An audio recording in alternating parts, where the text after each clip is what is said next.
students, I'm back, and for today we will be learning the different sounds of the letter S. I don't know about you, but when I went to school, I only learned the one sound, which is S. Now, we will see there are 4 sounds to the letter S. Of course, number 1 is the S sound. Decease. And number 2 is the Z sound. Disease. Pay attention. This is spelled with 2 S's, but we say it Disease. okay.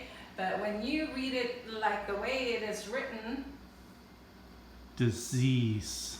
then it would mean this. And we don't want that. We don't want to say disease for disease because they're completely different. And this other example is a common mistake. I hear people say resume all the time, but it should be Resume. resume. Good. And the third sound is the j, Measure. measure. And the fourth sound is sh. Mission.